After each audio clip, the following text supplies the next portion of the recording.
That is her suitcase.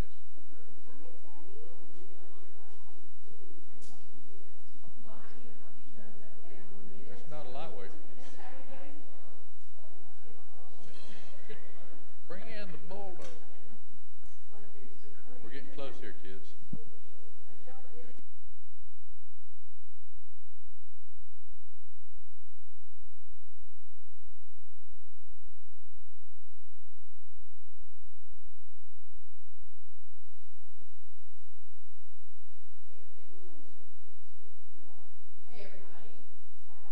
Hey, thanks for coming out. We're going to try to do this and be done before the storm hits today.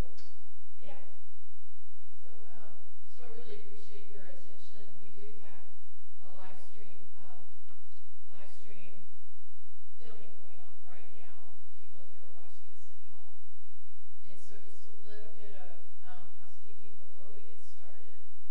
You'll notice we have a microphone here, and because we are live streaming this for people who aren't coming or can't come. We're going to ask you, when you need to speak about something, that you remove your mask while you're speaking and speak clearly into the microphone so that we can pick you up on the recording.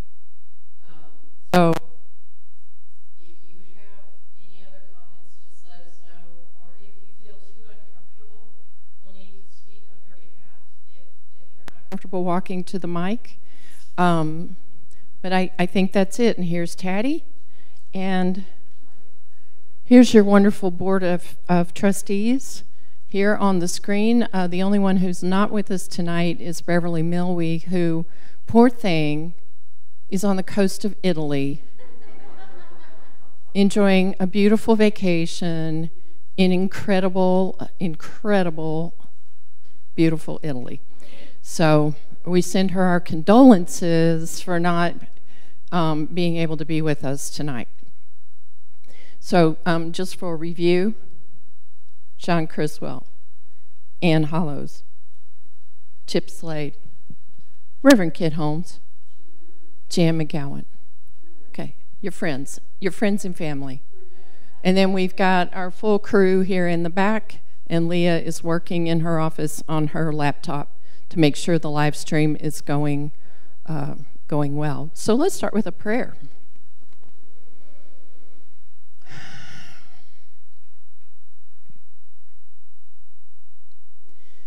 We've been starting our Wednesday night class since the beginning of September with this prayer: I am open and receptive to the living Spirit of truth.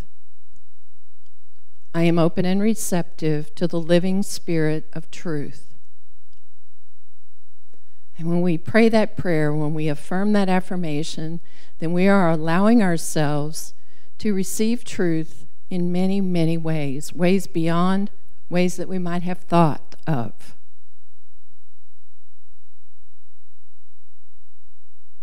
So take that deeply into your being. I am open and receptive to the living Spirit of truth. And we honor and acknowledge everyone who is in this room and everyone who is joining us online, that the Spirit of the Christ is in each one, living, breathing, expressing, growing and sharing, and putting sights on a vision for our future that is perfect.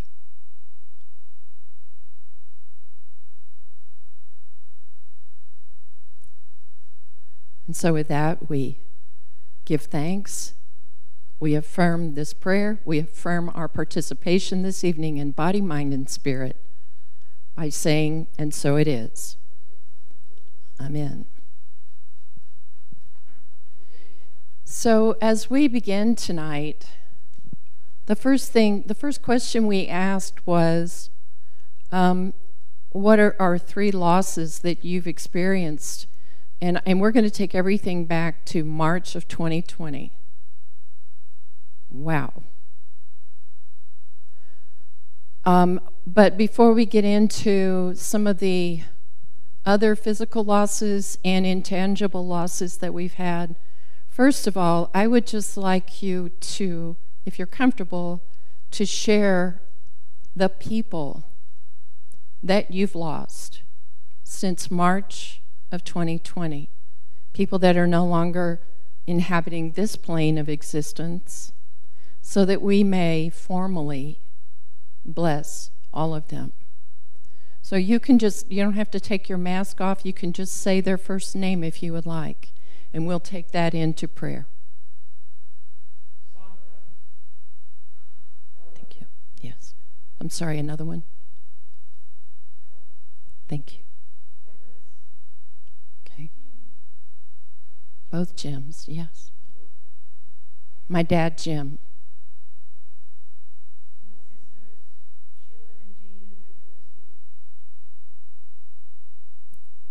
It's too many, love.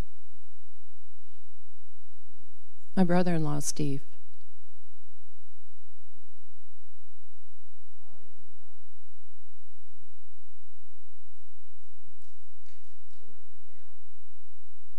Yes.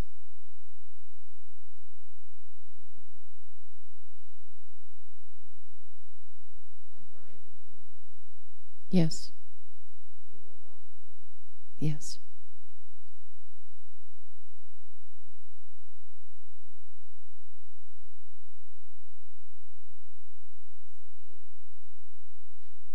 Yes.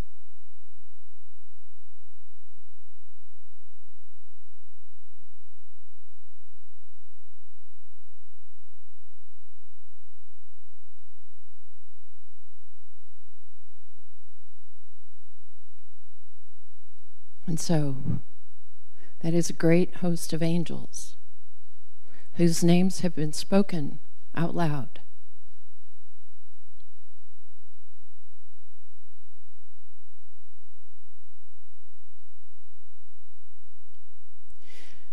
And for the hundreds of thousands upon hundreds of thousands who have passed from this life in this country and millions around the world, whether from the pandemic or from other causes. So many that have left this world, for whom we were not always able to grieve the way in which we are accustomed to do.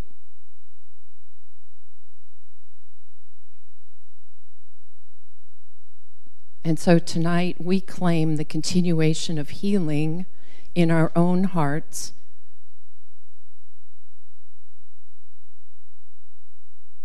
the healing of that tear in our hearts when one that we love has gone on.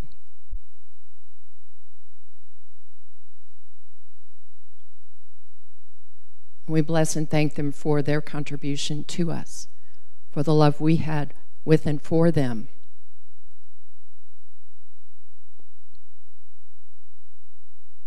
And we bless them on their way.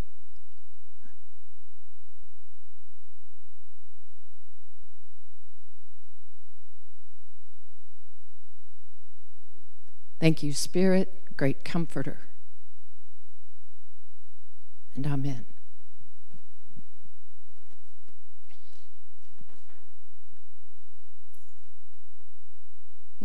She knew where to go.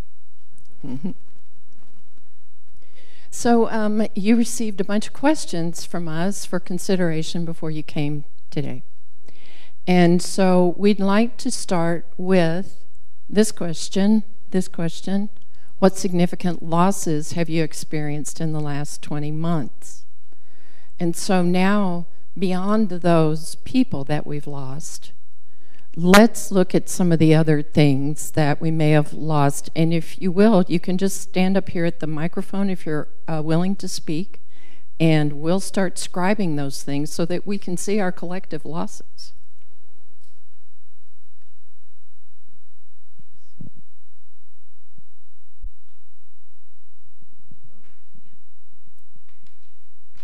All right, I'll start.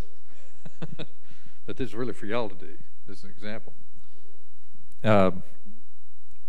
Three things that came to my mind most quickly was just contact with most of you.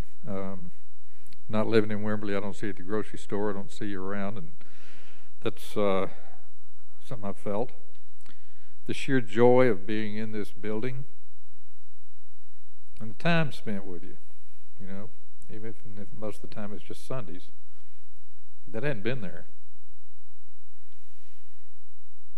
There's 3 quickies, so.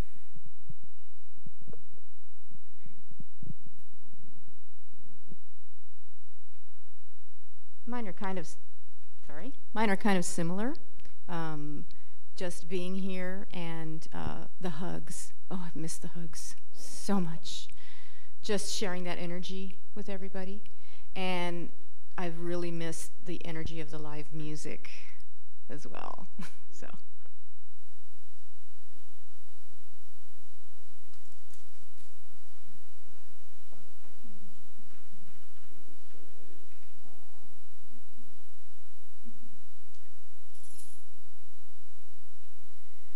I think that, during this last 20 months, certainly freedom has been lost when we were locked down. Independence. Being able to come and be with the church, who I just discovered actually prior to this.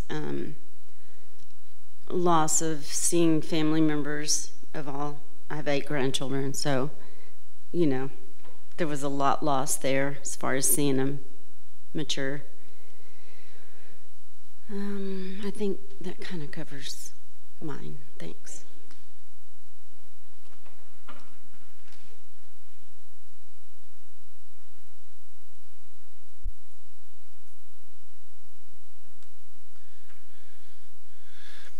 It's all similar to what the very first or second one, the hugs, the affection. I miss seeing the children that from the YOU down, up, no more said.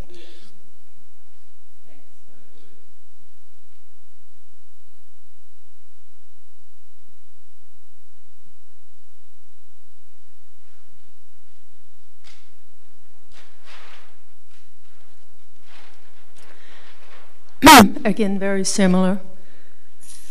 But for me, the biggest significant loss has definitely been being here in person, knowing that we were together and seeing each other every week, and you reaching out through the screen or you reaching out was huge, as well as we could be together. That was really big, but it was still not the same.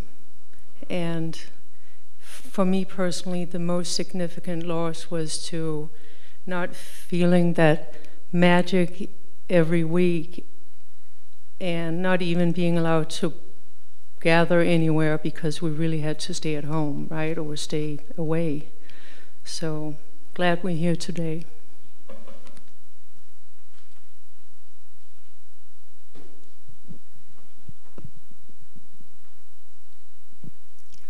All of those things in the supper club.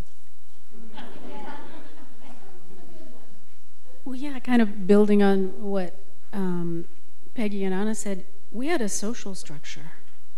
And many of us were very invested in that, maybe more than we even understood. And that was a big one for me, because not only did my church go away, my friends did too.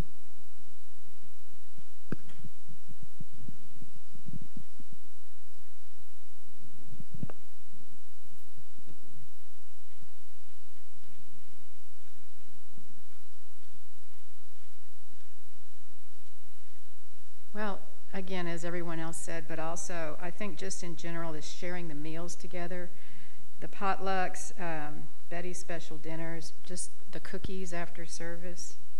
And I also really miss our Wednesday night in-person classes. Those were special.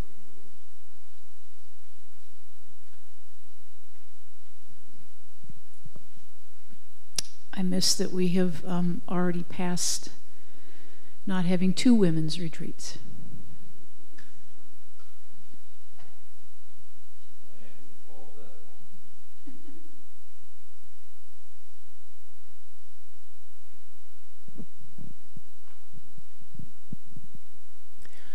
I've missed. Yeah, I think we've got, sharing meals. I'll put potlucks up here.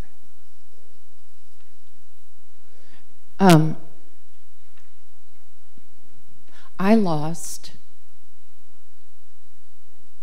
what I thought being a minister was, because I wasn't here with you, at least the Sunday minister that I am. It was a huge leap for me, and I think I can speak for Kit too, to talk to a camera instead of faces. I missed what I took for granted as the juice for my speaking. I lost that. The gain was, of course, in, acquiring and developing better skills. But as much as you missed being here, I missed you being here. So I lost your physical presence too. And yeah.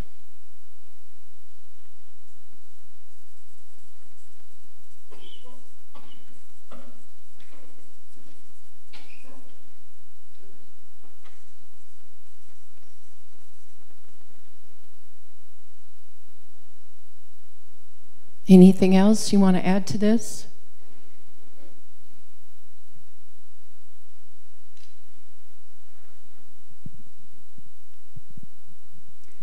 We didn't get to do labyrinth services. Any of the special things that we would do, solstice or equinox or Christmas Eve or Easter or, holidays. Does anybody mind if I just leave this?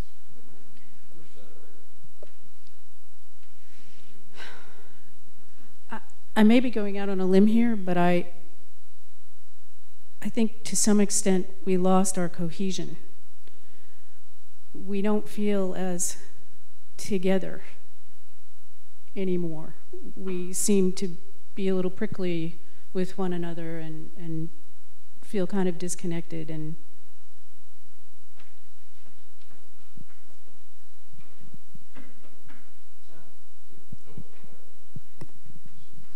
yeah, let me add a little bit to what Ann said. I feel that we lost our way because we were trying to figure out how to do it again. It's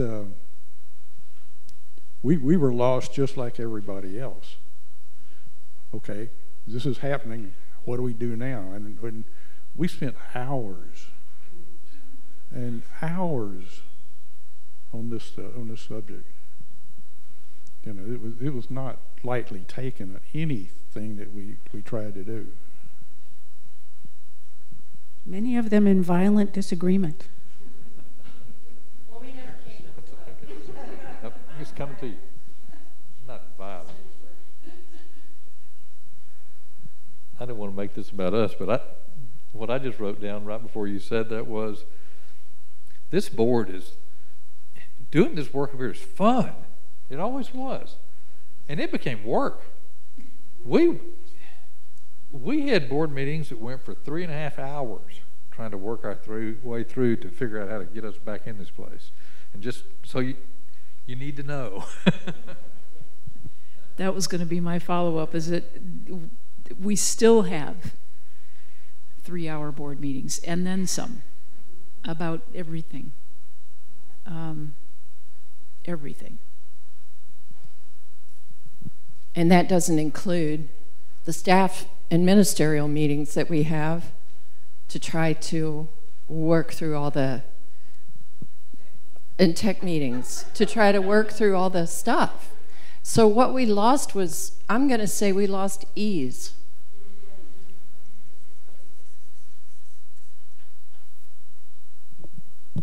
We lost ease. Yeah, yes. I just want to say that I do really appreciate the fact that we made the decisions not to gather when it was absolutely important that we not gather. And it may not be right yet, I don't know. But I want just to tell all of you, thank you for making that decision. Thank you. Thank you.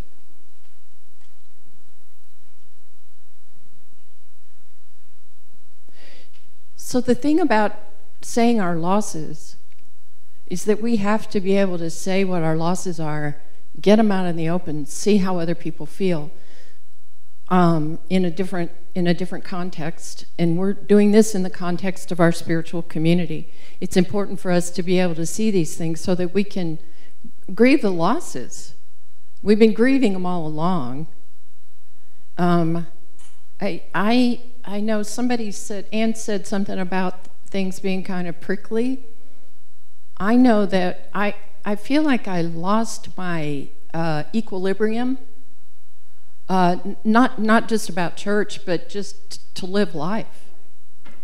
I mean, this time a year ago, I think I had just quit wiping down my groceries. You know, do you remember those days? Yes. Remember way back when we wiped down our groceries? And we didn't want the delivery person to breathe on us. And then our counters after that. And our countertops, and then, you know, yes. So I'm just going to throw equilibrium up there because I think that is a social symptom that we've all experienced.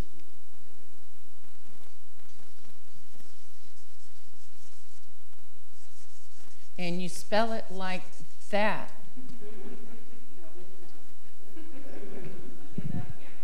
Yeah.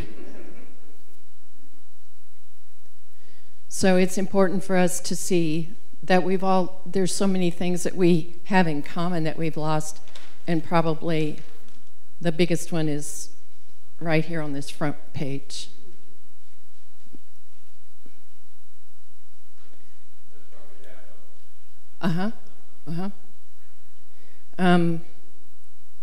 So now, yes, of course. Yes. Yeah, go to the mic, Allison. Thank you.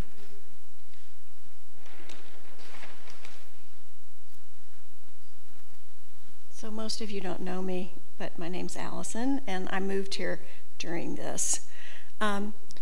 This is just an observation of this church and others.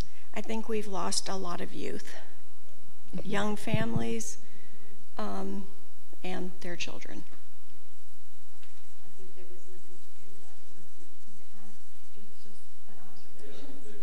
Mm-hmm.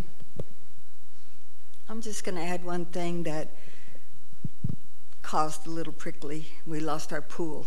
Mm-hmm.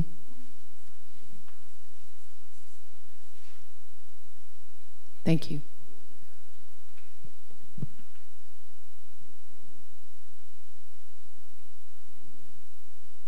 So before we move on to our blessings,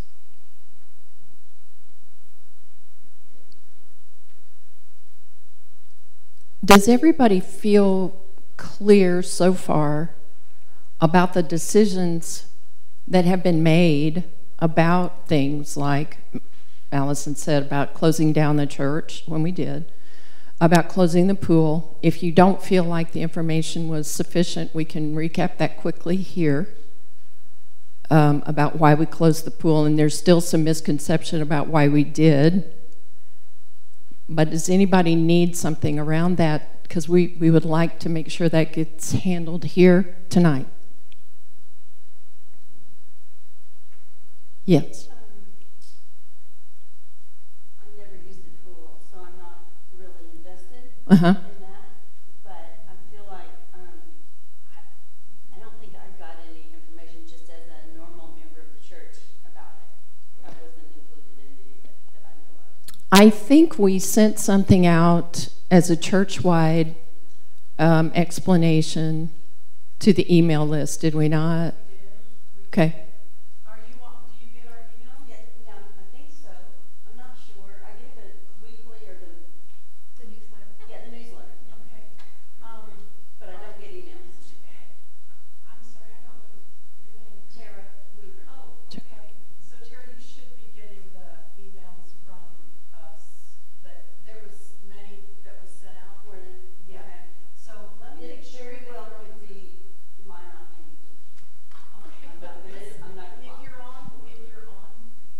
Let, I just don't remember reading. let's, I need to say something real quick, Jill. okay, yeah. So if you're on Gmail, I wanted to let y'all know to please check your promo file, because a lot of times the constant contact and the other letters that we send out, they kind of they're in a group email, and it automatically Gmail jumps it over to promo. So you may be getting stuff.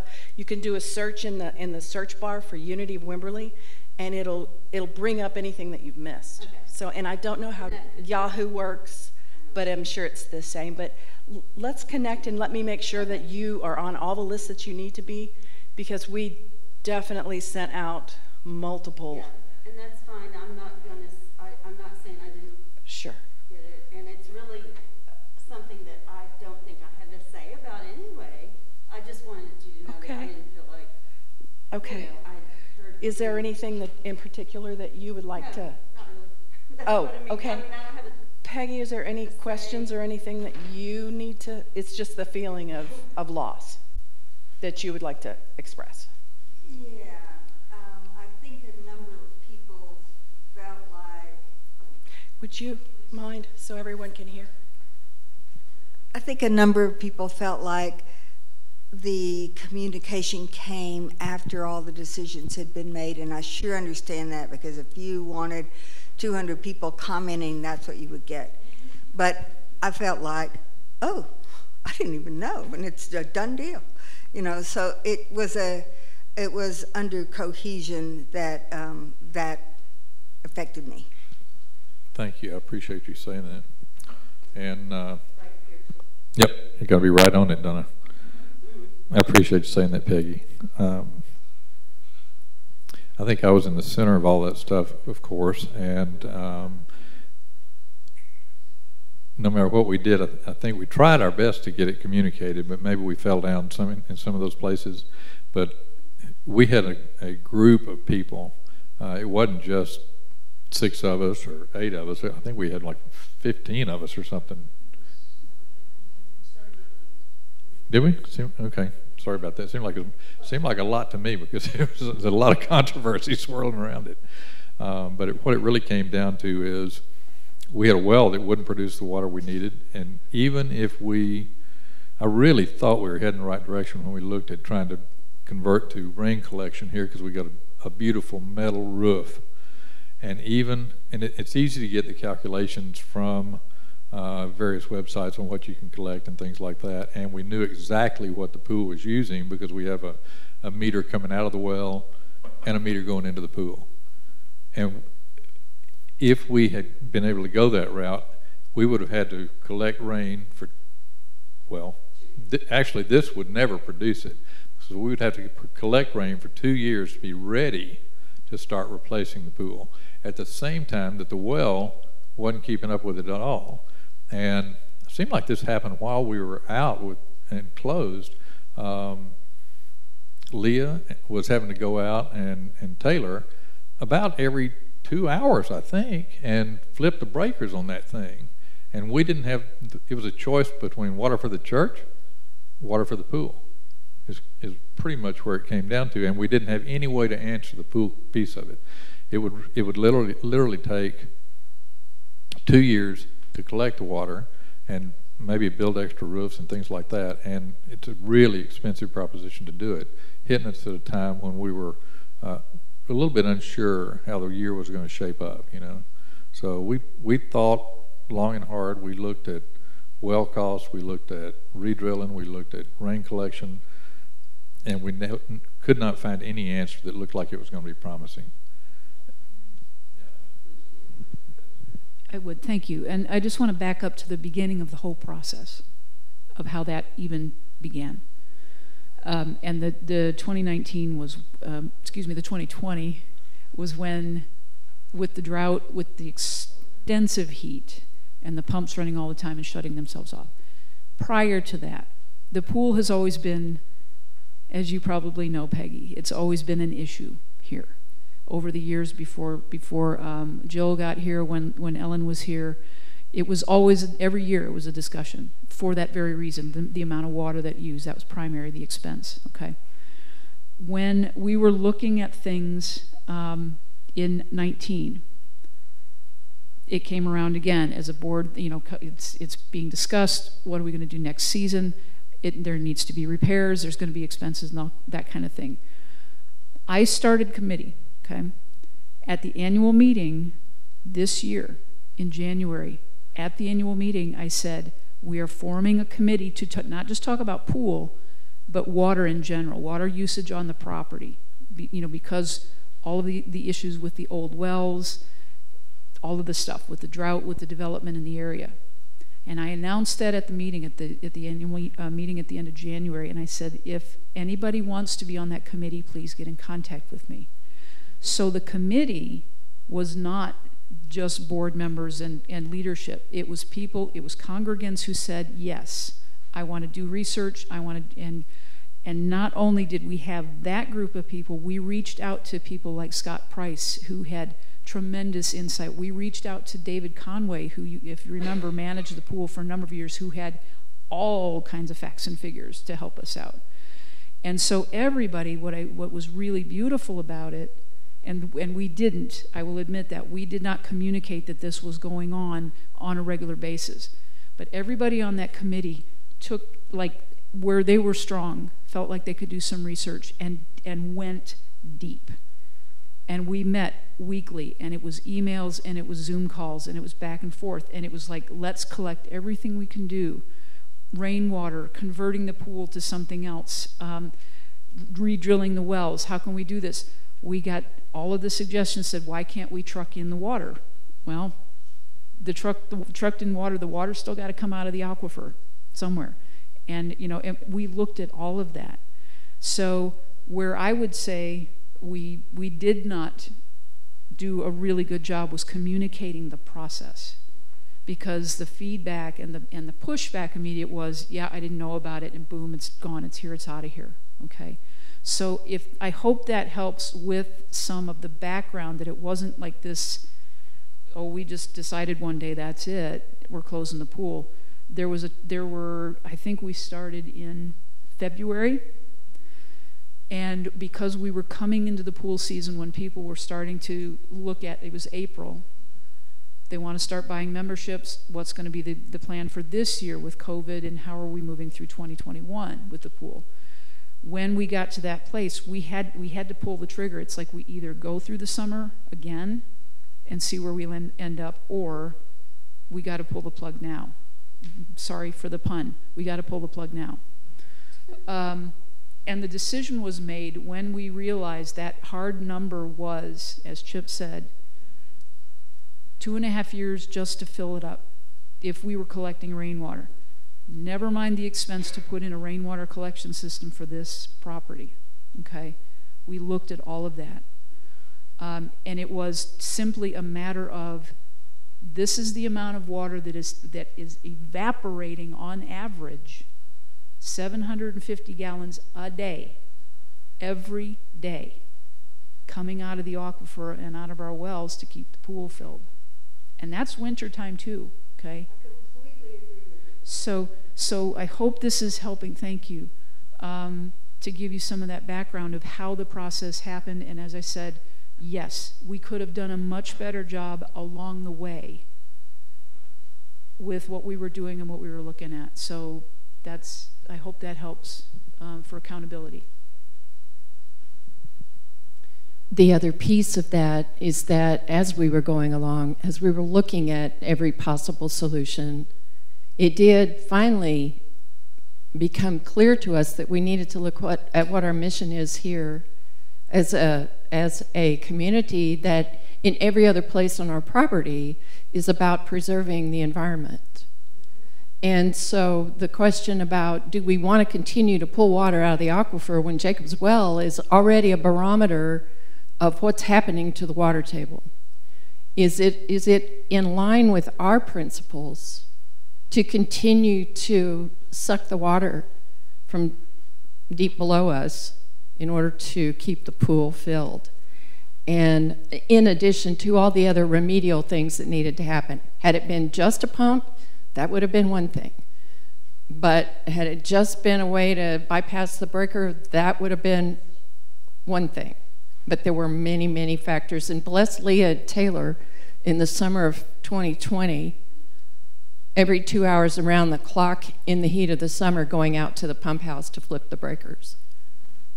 So hats off to you, Leah and Taylor, for helping things limp along for a little while. And we did have a lot of questions. Did you think about this? Did you think about that? Did you think about that? And we had hoped that our communication about it would have handled all of those questions, but the bigger issue was we do have a responsible, conscious board. We had a responsible and conscious team. And it's difficult in a time where governing bodies, I guess, are, there's some doubt about their efficacy. There's some doubt about their intentions. And I'm talking about, you know, worldwide, globally, but especially in this country, that we are trying to do everything that we can to be as transparent as we can while not inundating you with information. And so there's a piece of that too. We do want to be as transparent as we can, and we do encourage people to come ask us. And I would just say that if you should happen to hear people still questioning our decision, that you encourage them yet again to be in touch with Kit, me, any of the board members, and we'll be happy to go over that with anybody who wants to know. So that was, in a year that was already difficult, that decision just kind of hit people really hard, understandably. I think any setbacks and losses during this year hit us harder because of the collective amount of losses. Everything hurt more.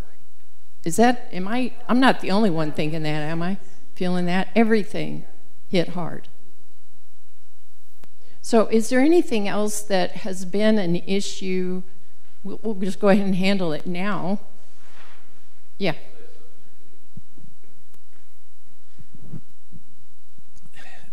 I think the other point I want to make here is that when you have some of that stuff, there's not one single person up here that would mind if you called us. And we would much rather hear about it directly from you.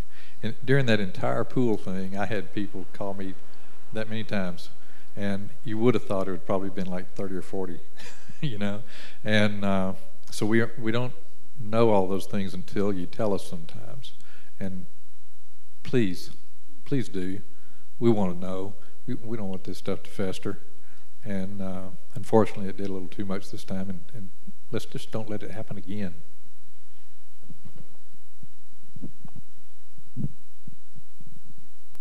So, if you don't mind, just for expediency, I'm using my big E words tonight, I guess. Efficacy, expediency, equilibrium, No, I just had to throw that. It's the only E word that came to my mind just then. Can I be your voice piece on can I be your voice on the mic? And I want to hear your blessings. 3 things that blessed you unexpectedly this year. Anna.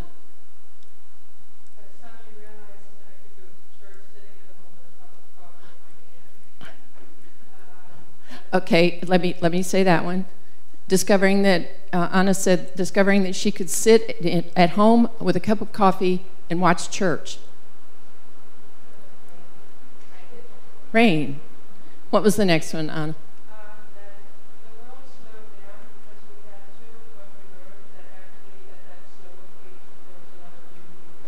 The beauty that she continues, the beauty of the slower pace that we were kind of forced into, and then we embraced it.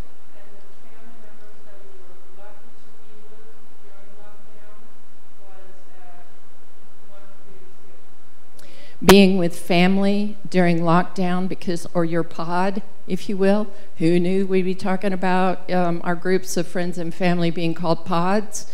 But to be the blessing of being with your family in that. I experienced the same thing with my sons. Yeah, Tara. Rediscovering birds. Oh, rediscovering birds, yes. They gave so much of their beauty. Yes. And we could hear them. Yeah. Because we were quieter. Yeah. And then the proof that if we all stop driving, the air will clean up. The earth will heal itself. Yes. Yes, the blessing that we got to stop driving for a while, therefore contributing to the health of the planet. Yeah, Lee, and then you, Aida. The realization that it's in here that your church goes on regardless of the form. It's like form constantly changes, but the love remains. Whatever the spirit is, it's right in here, and it really worked. She was talking about, cup of coffee at home. I would walk the trails with my headphones on, hearing it, and it was like a whole new experience. It was like another church altogether that I'd never experienced. Wow. It was really incredible. And so, and then, well, I've got to go have a date with my wife in about 10 minutes by the time I go. But I just want to say that the resilience of this family to be able to tap dance immediately and get it ready the next week in Michigan and wherever you guys are, just phenomenal. So, Oh, man. Man, from your lips to God's ears to our hearts, thank you so much. So if I can just recap that for you, Lee, tell me if I've got it wrong. That Lee had a different experience of church being in his heart and being in a form that was different, but the love is still the same. And we know when you were up here, Lee would walk the trails and listen to the service during it happening or after and experience church outdoors in that way that had never happened before. And so I thank you, Lee, for those words. And yes, we were tap dancing. There were some days it's like, whoop, okay, we're going to do it at home this week. Okay, here we go. And yeah, thank you. Aida. Hello to Rosalie. Don't forget your sweater, Lee, your jacket. Yeah. And your umbrella and your water. And wait, there's more. Wait, there's more. Your water, your umbrella. Your head is connected, and other parts are all there. You're all in one piece. Aida. Yeah, go ahead. I think it's easier this way. The first thing I want to say is I think that the staff and everybody, all the volunteers and everything, did such a wonderful job of keeping us together during the whole pandemic. I never felt left or abandoned. And I mean, it helps that I was a chaplain, so I kind of had to be connected. But even us as board and chaplain, we were reaching out to the congregation by phone and text and email. So I just felt that was, and I had so many people tell me how grateful they were that that we were calling them up and just saying, how are you doing, So I just want to, applaud you guys for the way that you jumped on that, and Leah too, and said, hey, let's keep contact going here. But the other things are, the things that I've learned is I've learned how to see people smiling with their masks on, because their eyes crinkle, and so the smile's really there in the eyes. And the other thing is even though in a lot of places in the world people were getting really, really crazy and hoarding things, I felt here in our community, I saw kindness, in the grocery stores. I went in one time and we were like on our last roll of toilet paper, and I'd been in there over and over again. Not the toilet paper. Oh my gosh. And there was like one thing left, and this other lady was standing there, and she looked at me and she said, you take it. She says, I'll be all right. And I said, well, if you need it, no, you take it, So it was just like, cool, kindness, I love it. So that's it. Yes, thank you, Aida. Thank you. Yeah, go ahead, Finn. Yeah, microphone. Oh, Make your way over while Leah's talking. So I had a comment from somebody that wanted to know if the grounds were open again. And I assured them that they are, and please know that anytime you want to come and walk the trails and be here, anytime is fine. You don't have to call ahead. Campus is open anytime. That's another place where we may have dropped the ball. We announced that we didn't want people coming up here at the very beginning of the pandemic, when we were still uncertain about airborne and surface transmission.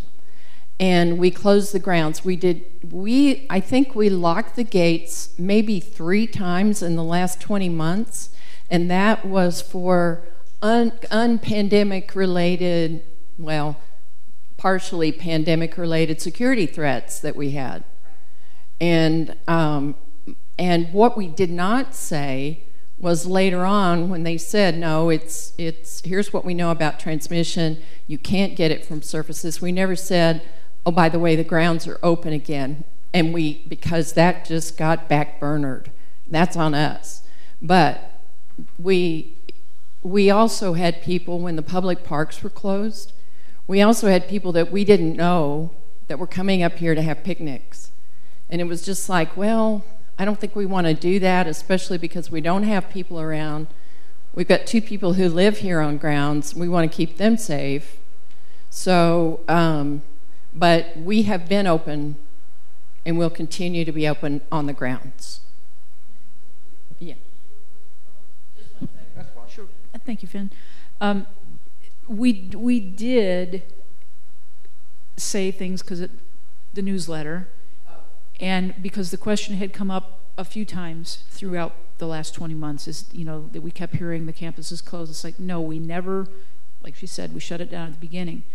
But it did go out, and there were things that went out on Facebook, there were things that go out on the resource group that said, yes, because the men's group had started meeting in Serenity Garden, and so every time there was a notice about that, there was a notice that said, you can come walk the trails. You can come work in the I was going to say vegetable gardens, in the flower gardens. You can walk the trails. You can walk the labyrinth. You can be in Serenity Garden. So there was always a follow-up social media. So again, it goes back to, we tried to cover our bases, and we also know it's like we can only tell people to read things so many times when they won't look at things. We're hearing you, and every time we hear something, every time somebody calls Leah or sends an email and says, hey, this is going on, we make a point of putting it somewhere, and it's usually on Facebook, it's usually on the resource page, and it usually will go out in the newsletter, which, if you don't know, goes out twice a month. It goes out on the 1st and on the 15th, or around those dates. Okay, so look for them, because we try to put everything that we hear about. Again, we got to hear about it. If we don't know it, we can't address it. We try to cover that in the newsletter that you're going to see twice a month. Okay, so just it's a two-way street here, communication.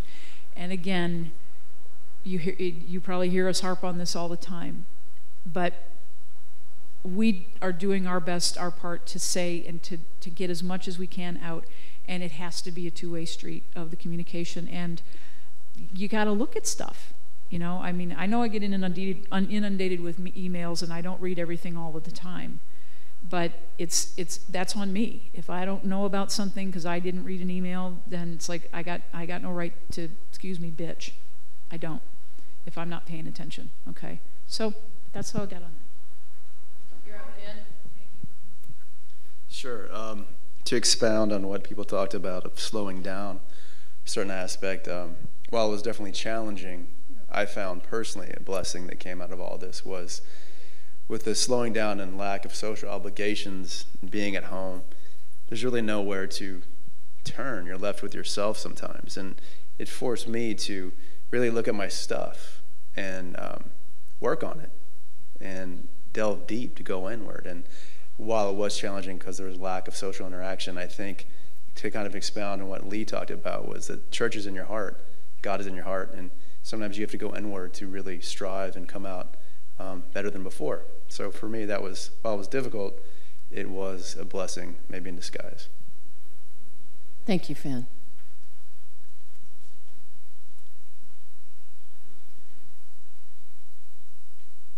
I got to move to Driftwood.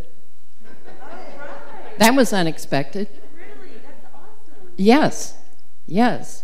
I just happened to be looking, and I happened to see when this house went on the market during March, when it was all crazy, and I just happened to drive by here, by the house on the way home from recording the service one Sunday, and it just happened to be my house.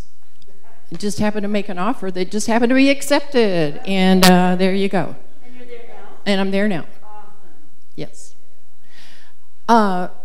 Let's see. There was something I was going to say about one of the things that maybe we're all coming out of this with is the idea that the things that we've taken for granted that are available to us across the board in all of our living, we can't take those things for granted anymore, can we?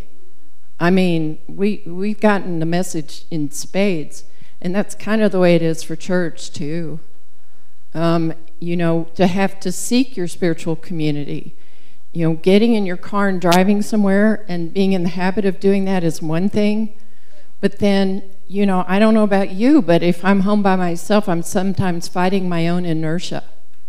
I'm fighting my own entropy, you know, spiraling down slower and slower. And so to have to seek a class, to have to seek information, to have to seek a connection through the means that are available it was a whole big learning curve for everybody. And I will let you know that I have been reading in my Unity Ministers private groups on Facebook where we share a lot of information, but also with my colleagues in other denominations that church has changed forever. Church has changed forever. There are going to be elements that will be in place that will always be in place, I say, although I'm a little wary to say always anymore. But the way church looks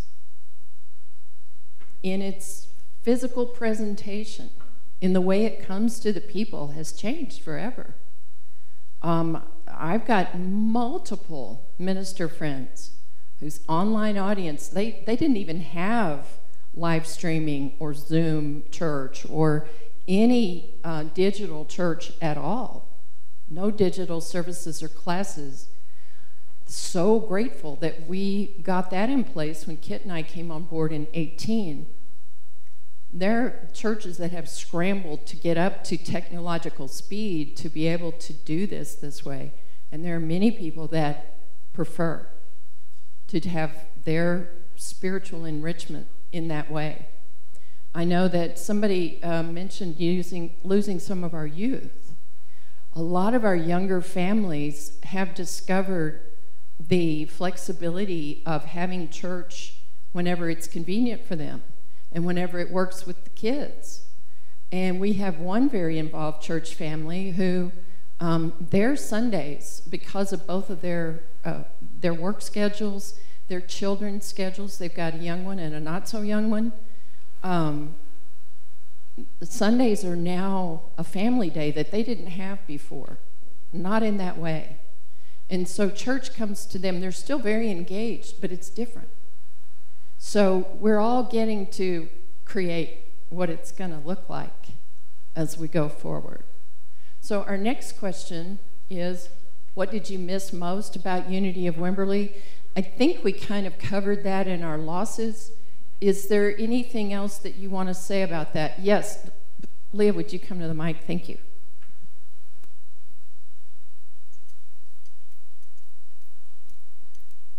One of my favorite things about Wimberley, Unity of Wimberley, when we first came here, was all the kids at the end of the service dancing on stage.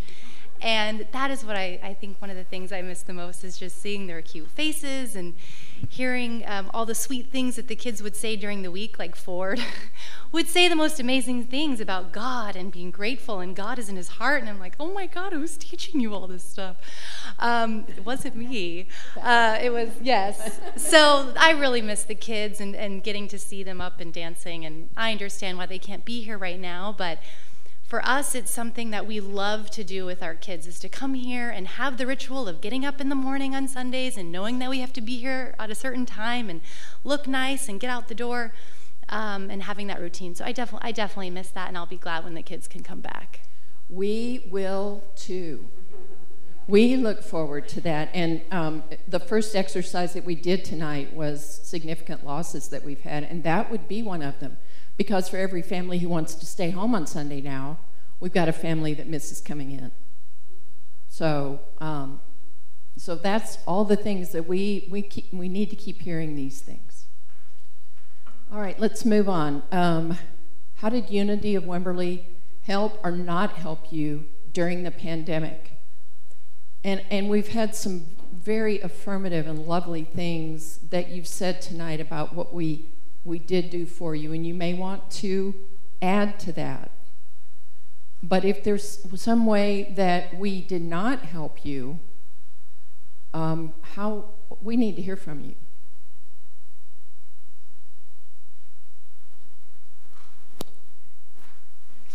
I hope I'm not the only one who felt absolutely ridiculous standing up and singing with Kit in the middle of my living room all by myself, and the sound was horrible.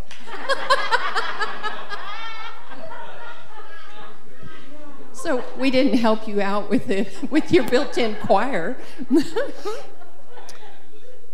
Actually, one time Kelly and I danced when Kit was singing, and it was the sweetest, most special moment, and Henry didn't go for once. So, so I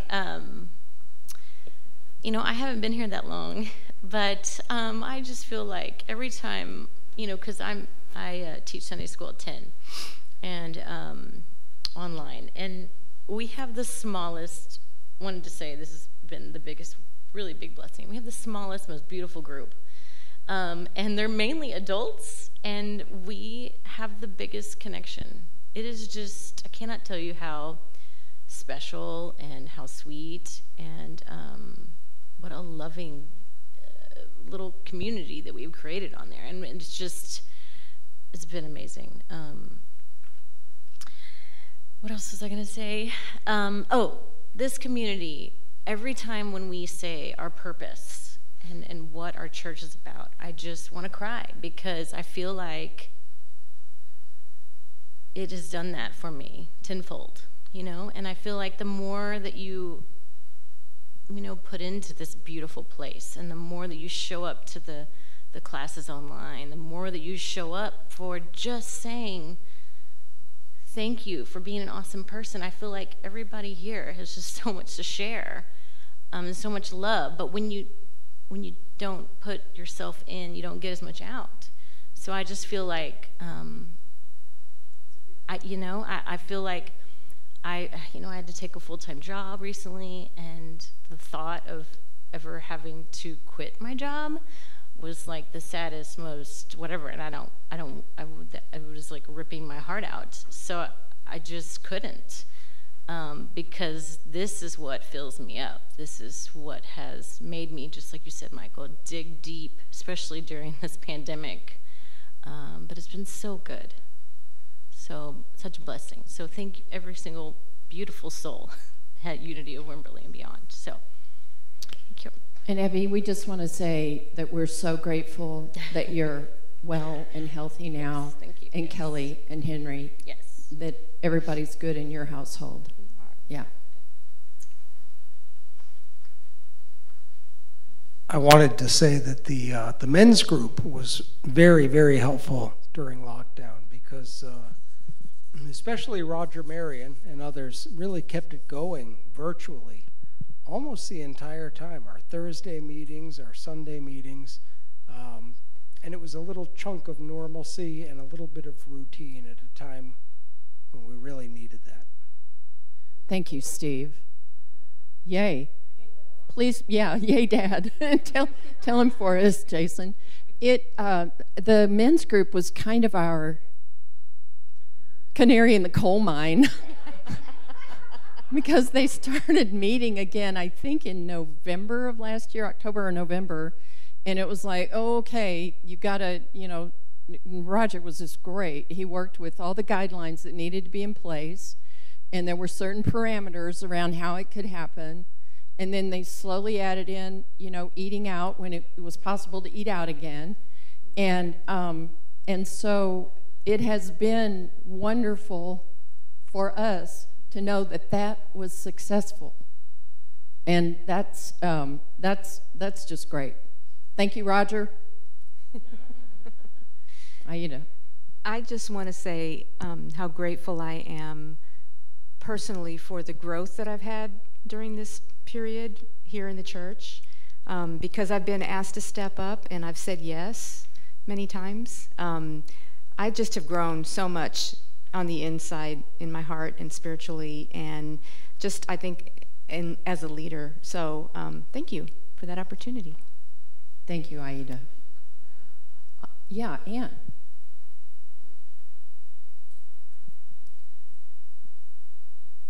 One of the ways I think we maybe did not help as much as we could, and this is feedback I've had from some of you who are not able to be with us tonight for whatever reason, is that you didn't hear from us individually enough.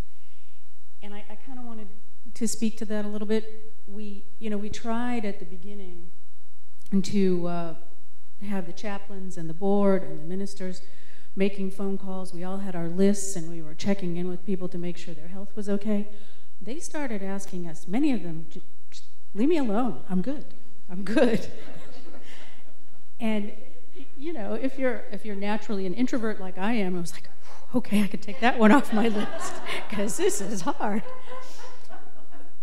But after that first surge of concern, I think we kind of let that slip a little bit, and we know we have some members of the community who don't get around as much and who really were very isolated, and I personally wish we had done a better job and a more creative job reaching out to y'all.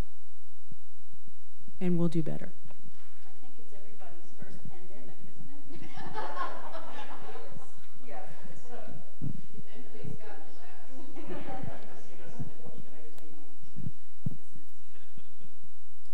There was a misconception that when we were bringing services from in here and the building wasn't open, that there were special invitations for people to come up here. There weren't. We always had the personnel that needed to be on the platform, including musicians. We always had our tech crew, God bless them everyone, here. Oh man, these guys are superheroes. With the exception of Sunday, August 8th, which was the Sunday we shut down again because of the Delta surge going on, Finn was speaking and already had some people that were coming here in his pod to support him. And so if you were listening really closely, and I don't know how many people might have been, but might have heard a few more people in the room, but just so you know, and just so it's out there, the only people that were ever in the room were the people that were essential personnel to bring the live stream service to you. So I'm just saying that for the record.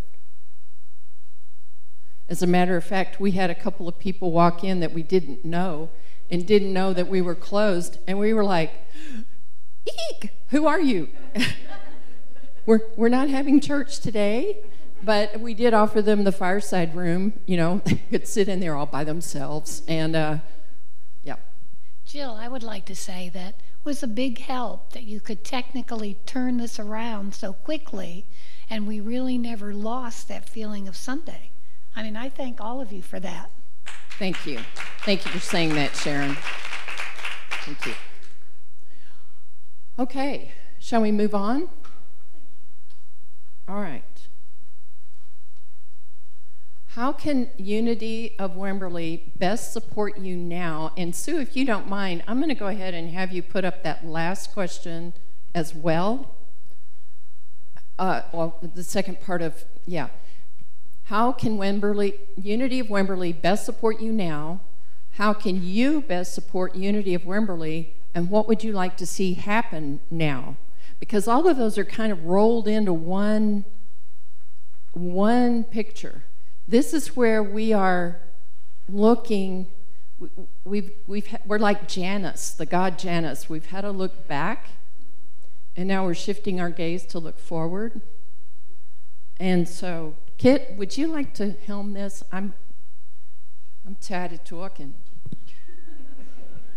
I talk all the time. Yeah, I want you to take the microphone. I'm going to sit. Okay. So the questions are out there. How can you support? How can we support you? And what would you like to see happen next? Go ahead, Anna, if you take the mic. Hi, Teddy. I figured out.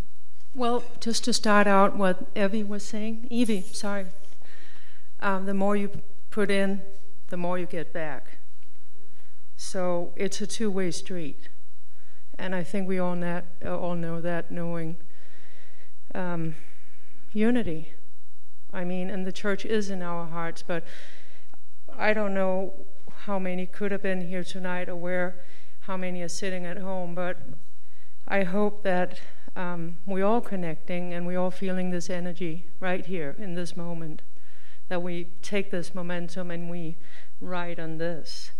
So reach back out to all of us. Can you clarify that when you say reach back out to? Well, to come back, or to, if what would we like to see now? What would everybody like to see? Is being together again, or being connected again. Everything we've already said. Okay. I mean, just one of the many comments. Thank you, Anna.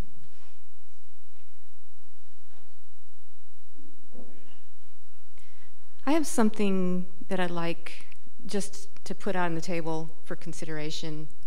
But it seems to me that when the kids, the teenagers, graduate and go on, there's kind of a no man's land in there between their involvement here in the church, and, I don't know if they'll even want to come back, to do stuff, but maybe some kind of, a process where they can still be,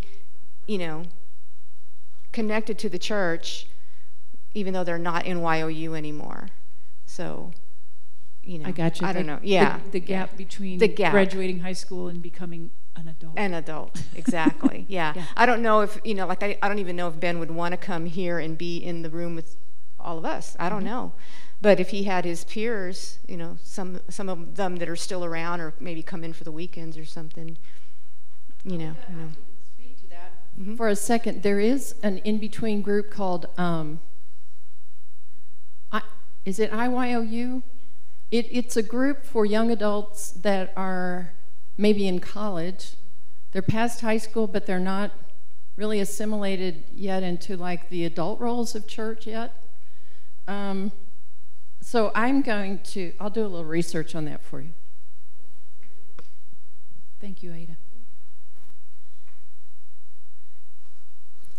I'm curious about how it's going to work now with this online group that want to bring church into their home, and those probably of us who came tonight who want to go be a part of things. But I'm thinking in years past, sometimes we had committees. What was that thing that we did where somebody came and we divided into committees and we met in those committees and really got to know each other well? Things like that kind of thing. This was something else. The volunteer? No, it was a number of years ago. just before the Rudy thing. Do you remember what it was?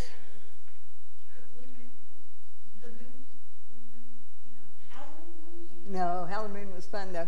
No, I mean fun things, but what I'm thinking about is committees to help our church meet our mission in various ways, and to always be revisiting the goal and the mission and all that to make sure that we, whoever the we are today, is still interested in going that direction.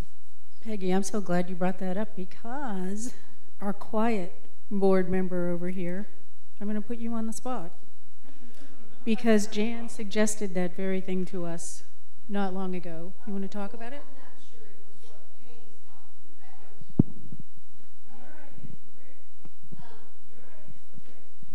Yeah, it was. It was the ideas of having committees, like having a property committee, a worship committee, a social committee.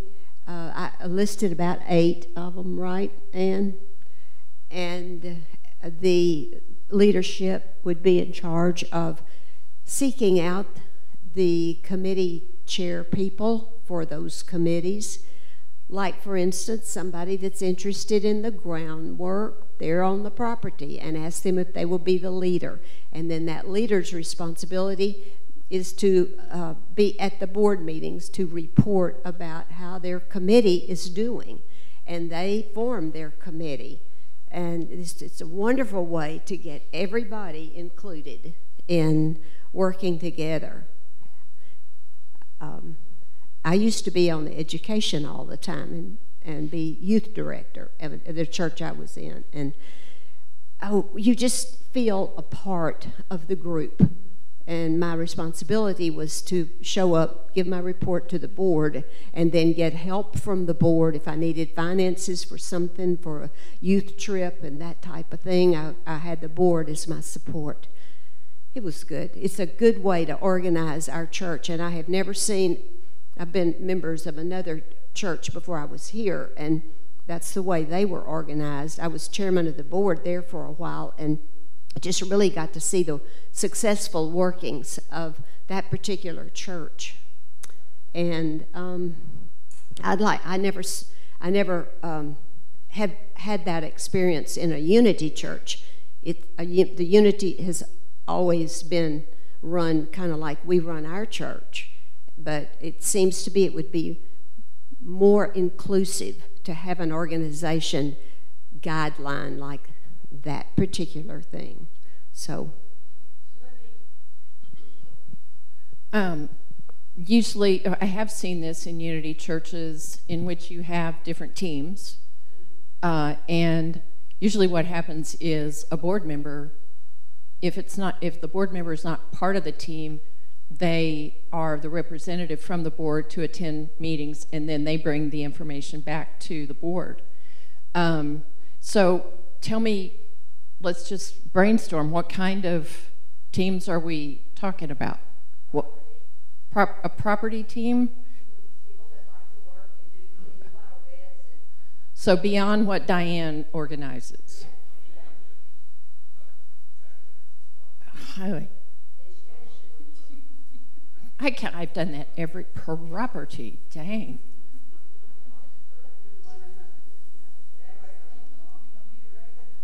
This is just a personal challenge now. Property. Education.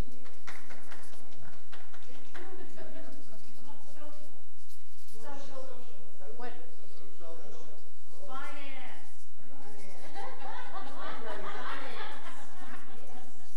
How many of y'all want to serve on that one? Raise your hand. Yeah. You would? Okay, did you say? Will you be the chairman?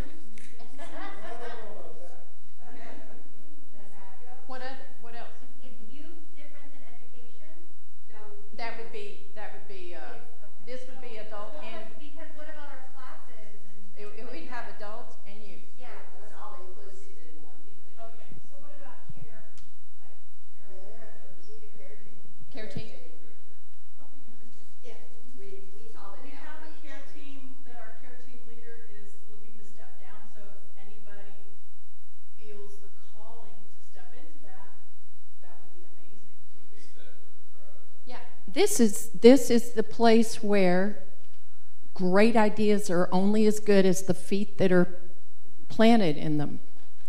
So this is all of you online, all of you here in the room. If you've got a call to this, say. And we are not going to chase you, but we will take any, we're not going to chase after you and say, will you do this, unless there is a need that we need to fill, and we need to fill it right now, and we will ask you. But if you've got an interest, we want to hear from you. Were you good with that, Ann? Yeah, I was thinking of another possible one that might already be covered the way we do things, but kind of like a mission team that involves us with the community and the people that really need us outside of our grounds. Outreach, okay.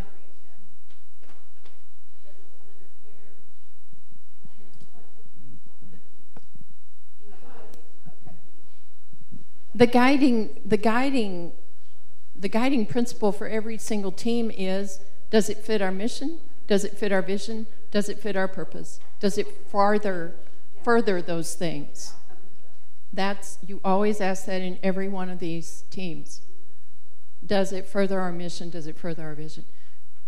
Finn, before we get away from into anything else, would you please speak? You've been standing there patiently. No, it's fine. I was actually speaking with Ann, or she spoke to this a couple weeks ago at church. I was just thinking, as the holidays are approaching, and it's up to the discretion of the board, and if it's feasible due to weather permitting and whatnot. It is Texas, so it could change rapidly. I just feel like it'd be really wonderful to, I think at this time, people feel more comfortable outside meeting. If we could have, I don't know, some kind of music and or a hot chocolate stand or a food truck where people could gather and they could be a distance at their comfortability level, because there's probably a good contingency. I haven't looked at the metrics, or I don't know personally, but there's probably a good contingency of people that don't want to come inside. But, just due to the, camaraderie aspect of it. I love the holidays. I'm like Clark Griswold. So if we could all get together outside and just wave from afar, or if people are comfortable giving handshakes or hugs, whatever their comfortability level is. I think we've got wonderful grounds here. I don't know why I'm pointing here, but around the church, it's a great area. So that's just a food for thought. What I'd like to see happen maybe in the next couple months. Are you talking about a get together, a shindig, just a hootenanny? Gotcha. Yeah. A holiday hoedown, baby. There you go.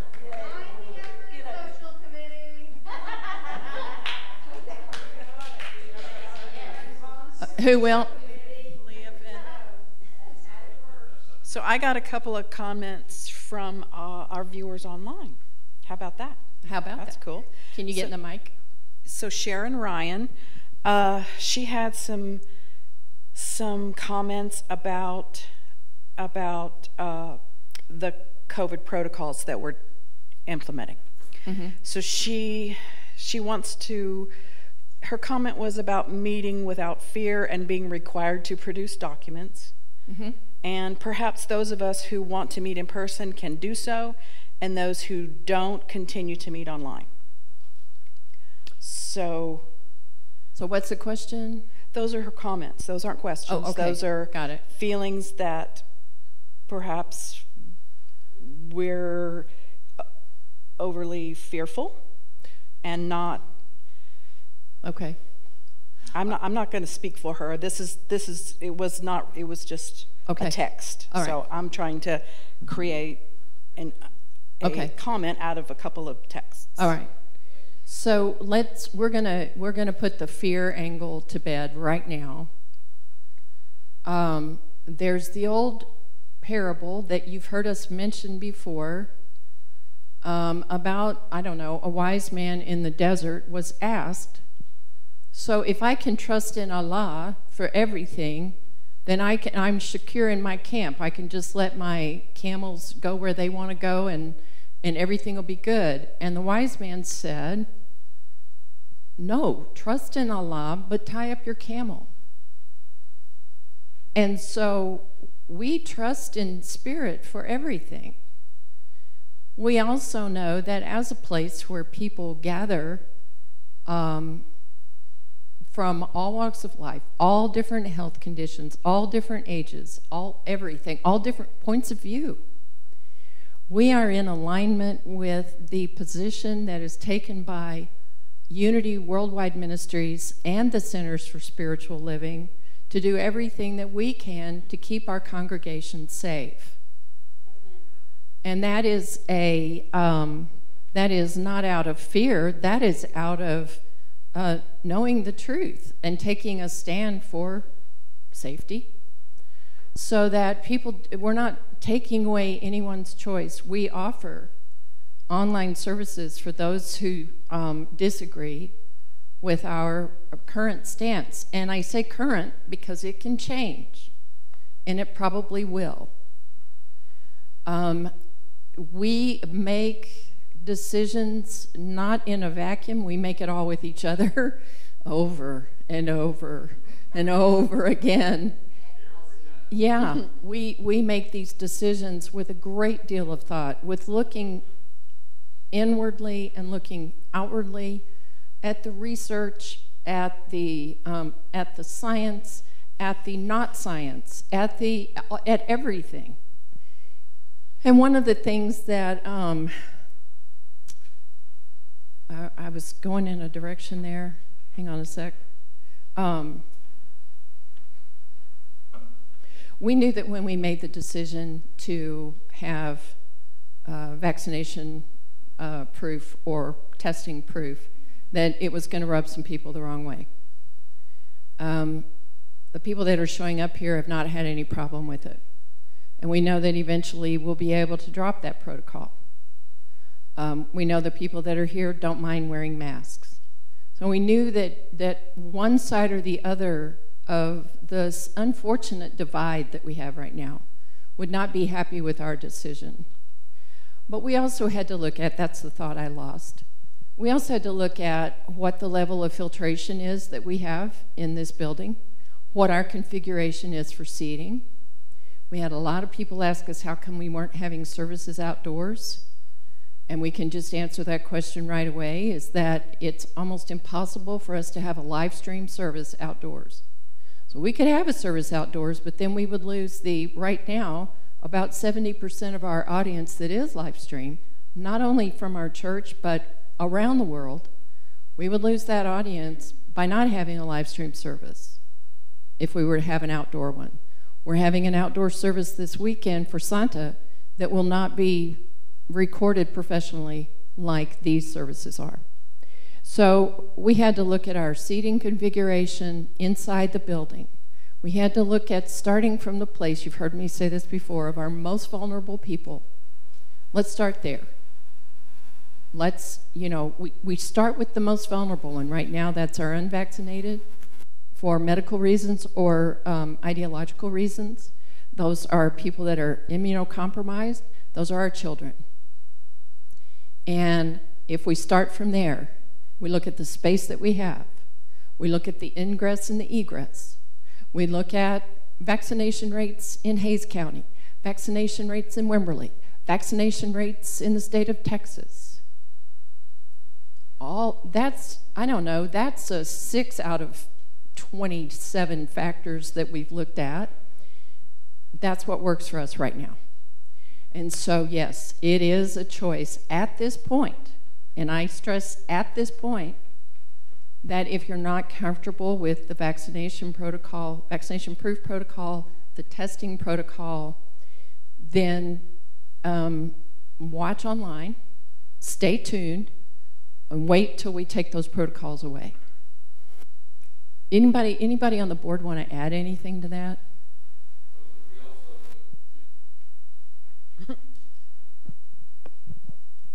I think what I said when I had to get up there at the podium when we had been closed and we opened and we were having to make a decision to close again was the infection rate was huge. That's really what swayed me, and it's going in the right direction now. So here we are, and we're open again, and we are going to do everything we can to try to stay open, and that includes take care of each other and hang with this wearing the mask for a while, and we'll get there. We're watching the numbers still, and we talk about it endlessly every time we get together. And there are those of us that push one way and one pushes the other, and usually it becomes a clear answer for us nearly every time we get together and do it. And we're going to keep on after it. You know, we'll get there. Hang on one sec. The other piece of that is we also have to look at the people, and because we've had members of staff who are vaccinated and have gotten COVID, we also have to look at the fact that we've got a crew of people up here on the stage, including me, that are unmasked. I cannot wear a mask if I have my microphone on. And so if I should get sick, then I can't bring you a talk for 2 or 3 weeks. I don't want to get sick. I'm not afraid of being sick. I'm not afraid of it. I'd just rather not. And I'd rather protect all of our unmasked personnel if somebody decides they come here and are not in best practices. I guess that's it. Okay. Well, this is from Scott Price, and he wanted to let you know that it was the appreciative inquiry that you were thinking about. Okay. So that was totally unrelated to the COVID protocols that we're doing right now, but so that's everything online. I'll let you know if we get any more. Appreciative inquiry is what we'd like to see. No, well, Peggy was. A number of years ago. It was really quite good. Okay, gotcha. Google it up. I think it's a whole process. Yeah. Okay. When we were talking about all the decisions that the board has made, so at the last time that we decided to come back this time, I was not wanting to not have kids here. And that Monday, my husband was really sick, and he found I had COVID, and then my son had COVID, and then I was having symptoms, but I had 2 negative tests before I did test positive and get really, really sick. So I knew that Spirit was telling me that maybe we should hold off a little bit longer. So, and that was not what my thinking was on that Monday. And it happened like the next morning at like 6 a.m. Kelly texted me, and he was out of town because he was still trying to work. So I just wanted you to know that there's all these things that we consider, and I guess I'm grateful because I'm glad that I didn't want to spread anything to anybody, and that would break my heart. So that's how Spirit showed up for us 2 weeks ago, and luckily we are all better. But again, so. Thank you, Eddie. And just real quick comment on that as well is that that all of us, myself included, traveling from state to state, and sometimes, you know, we've gone to see family or weddings or whatever it is, that we are constantly getting tested because we don't want to bring anything, as Jill said. Our crew here is vital, and we can switch a few things out sometimes in the back with somebody that's on camera, like if Ryan's here or somebody else is out, or Taylor. We have a little flexibility back there. But if somebody goes down, you know, Evie could still do a class online from home, but if a Sunday morning comes and I have a musician scheduled, or we have a talk scheduled, you know, or anybody, that's it. And so that's just to let you know, we are constantly getting tested, we are constantly checking in, we are constantly in communication, and that to the point that Debbie made, it can change just like that. So if you can imagine, when a piece of information goes, it's board members, ministers, boom, boom, boom, boom, trying to get in touch with each other. Okay, now what do we do? And with Leah and the crew, okay, everybody shift. Okay, so that's the level that we go to make sure that we are taking care of each other and that we're taking care of you all. So if you're listening at home and you want to share, and if there's any those other thoughts of, well, how come? As Chip said, every one of these meetings, hours on hours, and every way that we can possibly look at it, and then we could have it all lined up. And one phone call or one text that says, somebody tested positive, somebody's had a breakthrough infection, changes everything just like that. As it was said earlier, I think was Tara, who else has been through a pandemic before? That's good. So we're pedaling as fast as we can. We know that you are too.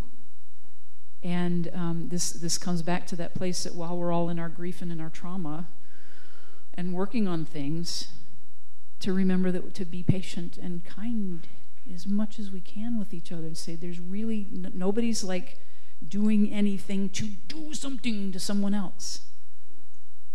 We're just trying to take care of each other the best way we know how, not having ever been through this before. So thank you. Okay, I know we're just about finished, but I had our question up there says, what would you like to see happen now? And I'm kind of connecting the dots from when Michael Finn was talking and Jill was talking about churches change forevermore. And Michael was saying how it would be really nice if people could gather in spite of, outside somewhere. My thought is perhaps it might cost some money, but have a projector with a large outdoor screen for people that want to attend church outside while we're doing live stream in here. It would be a place to gather for the people that are not comfortable inside, as well as for masked people inside. Anyway, it's just a thought. I mean, it's just thinking outside the box and maybe a way to look forward. If any of you familiar way back in the day at Unity of Austin down on Del Curto, they used to put they had so many people, I mean, literally like outside, they put a large screen TV on a deck outside at Unity of Austin because they had so many people they could not accommodate, and smokers, that too, back in the day. So, it's been done. It's possible. Everything's possible. Do we have any idea when the new satellite internet's coming? Do we have any update on any of that? Well, as soon as Elon Musk calls me. Okay, well, I'll put in a call. We're waiting. You mean again? Supposedly, end of this year. When Chip asked that question, for those of you online, Leah answered when Elon Musk calls her. So we're just waiting. Is it Skynet? Oh, no, that's from... That's Terminator. That's Terminator, yeah, sorry. I knew Skynet didn't sound right. I knew Skynet sounded wrong. Not far away, though. Yeah, really. Skylink. Yeah, Finn? I just wanted to put that out there because hopefully people are watching. My wife's been razzing me right now, and rightfully so. I really dropped the ball on the Unity of Wimberley social media, Instagram especially, because I'm not on Facebook. But I am going to make that happen now. So anyone that wants a daily, or well, bi-weekly, let's start small. You're building a house, you got 2 little kids, Finn. I mean, let's keep it real, man. No, but I mean, it's posting. I can do it from home. Yeah. I am going, anyone who wants to be spiritually fed with a nice little reminder, reminder with an uplifting visual, look to Unity of Wimberley on Instagram if you are on Instagram. Okay. Is that at Unity of Wimberley? It's underscore. Oh. Unity underscore of Wimberley. It's weird. Because we have an old Instagram account that we can't delete and access. So. Unity underscore of Wimberley. I just want to make a quick comment about the outdoor services. I thought that was a wonderful idea, and we had one. We had to put rocks on the podium because it blew over. The wind was awful. There are about 8 days in Texas where you like to be outside, and you never know what the weather is going to do. I can see more reasons why trying to go outside is always a adventure. Yes. Thank you for that, Leslie. And for those of you who didn't, I'll just give you a little background on an outdoor service, because when we came back for Mother's Day, what goes into a Sunday service just in the room, okay? We came in on Friday because we were going to record that service on Saturday. That's when we did it, in case we had a weather issue, because if we had had rain on Saturday, the entire crew was going to come back on Sunday, do the whole thing all over again. So think of the time and effort that goes into that. Not to mention that we came in on Friday to set up. We took everything, Jason, sound system, cameras, Elton, Sue, we all came in, set up the whole thing, including musical gear. I used to have hair. Yes, take a look at Elton. He has none. He has none on the top. So this is because, now here's why we do this. I mean, people are like, why don't we just go set something on the tennis court, plug in something here? Because here's what we knew, what we are committed to, that what we deliver, and I got this from another minister, it must carry the weight of the divine. Meaning, we ain't gonna do cheap stuff. And here's why. You know this. When you go on to look at YouTube videos, when the quality is terrible, when the sound is awful, you don't stay on it. You don't watch it. You go, it's annoying. I can't hear it. It's not this. We do everything, and we have, as we say all the time, we have an exceptional crew with a lot of talent and a lot of creativity and a lot of skills. And we are fortunate to have them. As Jill said earlier, we were online in 2018. There are a number of Unity CSL churches across all denominations that could not make the switch to digital, and they have closed. There are congregations that are gone. There are Unity churches going away because they didn't have the staff, they didn't have the creativity, they didn't have the finances, they didn't have the wherewithal to even know, to even think this was coming. We have forward-thinking, if you didn't know that, in this community. We have forward-thinking people that saw this as, and we got online in 2018 because it was like, well, let's just try this, see what happens. And as I've gone through school, and as Jill's seeing this now, we've been watching church change for not just in the pandemic, but for the last 10 to 15 years with technology. We have tried to stay ahead of the curve ever since. I did our first online digital class in 2018. The summer of 2018 was the first time we did a Zoom class, long before the pandemic. And as I say, we are staying up with this. So just saying, oh, we can just pick all this stuff up and go outside is not as easy as it sounds. It takes a lot of time and effort and creativity and skill and dedication and commitment. And just so you know, nobody's making any big bucks doing it. We're doing it because we love this community and we're committed to it. And we are committed to putting out a product, if you want to call it that. Sorry, it sounds really cold and technical. It is a product. It is a brand. It is a thing that people get used to every Sunday. The designs and the colors and the theme that Sue uses in the slides that get put into the live stream. Everything that gets put into the newsletter, everything that goes out in an email, there is branding, there's color, there is thought, there is about the images. Are they readable? How many times have we gone through putting lyrics up on the live stream and then Sundays go, oh, the font's too small. Okay, let's run them underneath. Oh, that doesn't work. Okay, different camera angle, because guess what? You got to put the words on the side. So all of that stuff is thought of consistently, continuously, day in, week out, and that's just for an indoor service on a Sunday.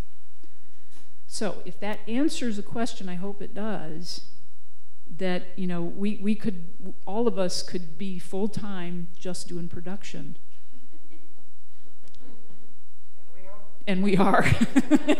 Thank you, Jason. So that is why. It's not a simple just let's throw up a tent and go outside in the summer. There's a lot that goes into it. So when we found out, Jason, is this okay with you if I talk about what happened back a couple of months ago? It was on Wednesday. We found out that that Jason had been exposed to COVID at his other workplace. And then he tested positive. And so it was, okay, in order for us to get the service together in time for our tech crew to knit it together, in order for it to go out in time on live stream, that meant that I had to do my fireside chat type sermon from my home on Thursday, when I thought I had till Sunday, and suddenly I don't. So, and I hadn't set up a video studio in my new home yet. So I had both my sons at home, like, get that light charged up, get that charged up, move that, move that, move that. And kind of threw it up together, and I sat down in my chair, and I'm trying to make this funny. I sat down in my chair and I was like, please don't let my dogs bark while I'm doing this, because I'm in the living room. I don't have any baffling or anything around me to help with the sound. So, and it was like, run over here, run over here, run over here, run over here, run over here. Good morning. Thanks for joining me. Unity of Wimberley. Yeah. So when Kit talks about us pedaling fast, we are. And we appreciate your patience and your willingness to step into watching us instead of being here and making church what you want it to be, and pulling out of it what you need. And then by also supporting us with your monetary gifts. One of the reasons so many of these churches have failed is because there are people that think that if they're not in church, they don't give. And we've had that here. If they're not in the building, they're not giving their money. And that's okay. We are an abundant church. We're an abundant community. We have everything that we need. We have resources available to us that 3 years ago we had no idea that that would be available to us. We have people who are generously supporting us that are making up the difference for those who don't give. It's always an issue in churches, but it's just been heightened more because we haven't had in-person services. So I guess the thing that I would ask for, on behalf of all of us, to all of you, is that you see where it's hard for you to trust that we're doing the best that we can. And we are taking a look at what our trust for you looks like. The trust that if we call you and say, can you do the reading on Sunday, you'll say yes. If we call on our chaplains and say, will you do this, you say yes. If we call you and say, we're short on ushers, can you come in and usher for us, you'll say yes. And we hold that container of trust for you to walk into. And I guess we're asking you to hold that container of trust for us. That if there's something that is not transparent to you, if there's something you don't agree with, if there's something that troubles you about the direction we're going, you'll let us know, because we're up to your questions. We're up to hearing them. We're up to hearing your comments.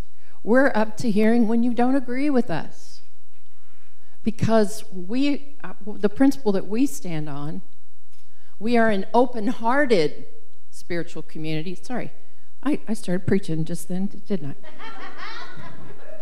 We're an open-hearted spiritual community, powerfully transforming our world by honoring the sacred in all. It didn't say by honoring the sacred in all if we like you. It's honoring the sacred in all, period. Period. And we invite you to hold that for us as a community, as leadership, as your board. Allison, go ahead. All right, I just got a little. This is really just one more thing on the list of of maybe committees or whatever.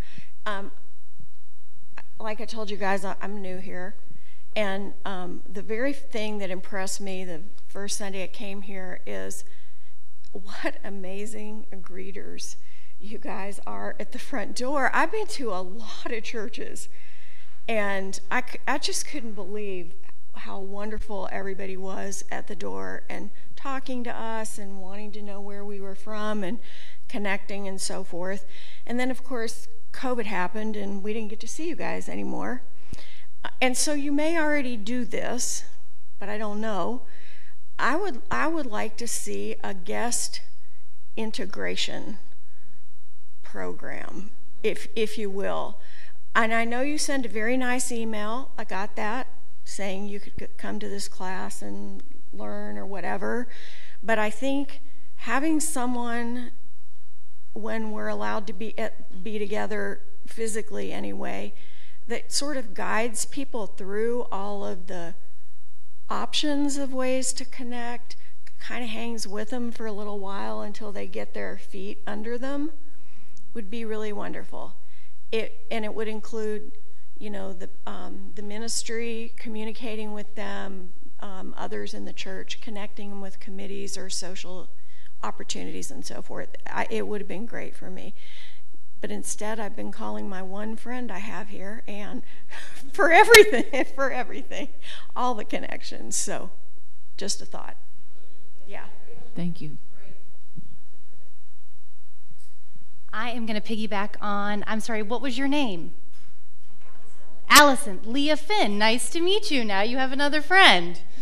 Attracting new congregation members. What, as members, can we do to help? What is the board doing?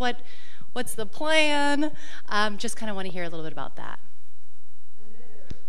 Another committee was the evangelism committee, and that was a committee that would meet and brainstorm how to do that, how to not be an evangelist, but to, that would be like, outreach is mission work type thing.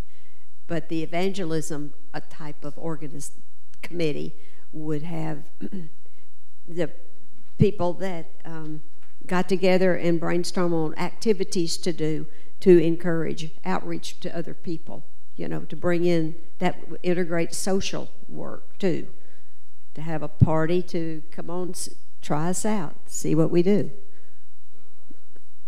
Yeah. How does that differ from outreach to the community?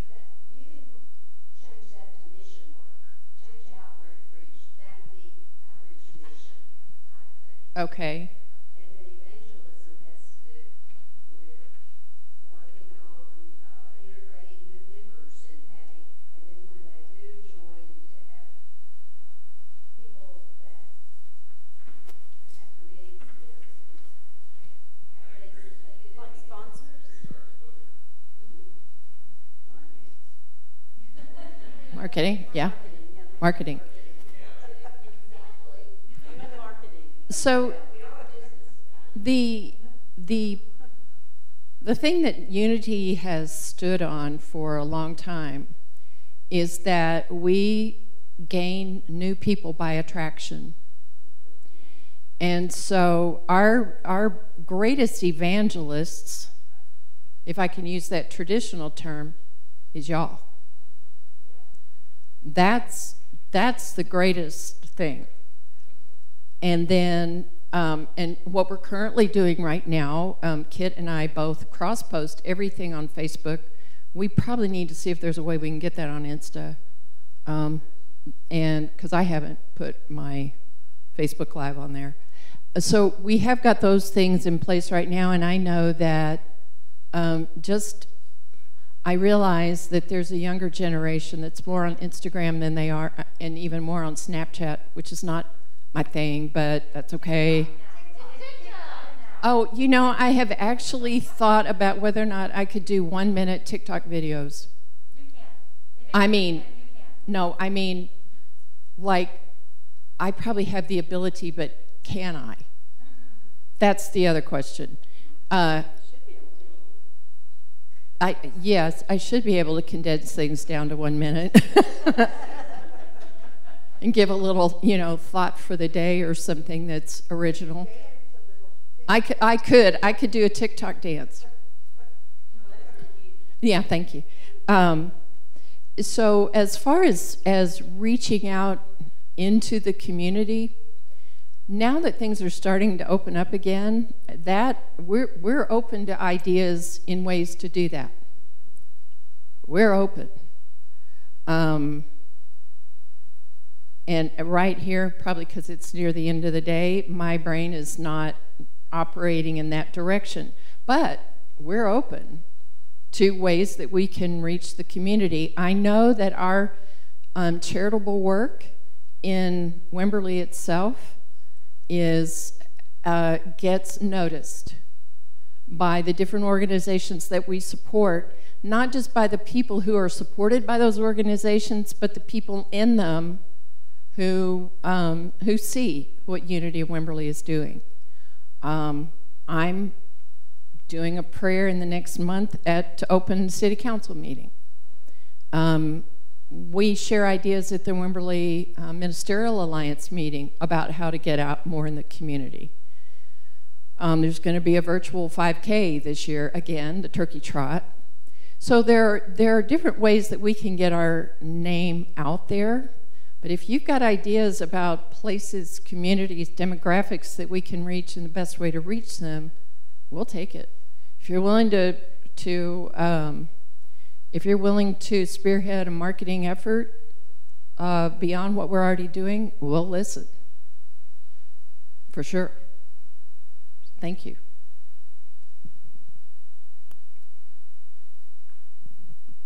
I know we are really close to time, so I'm wondering if there's maybe like a 60-second succinct answer to this question.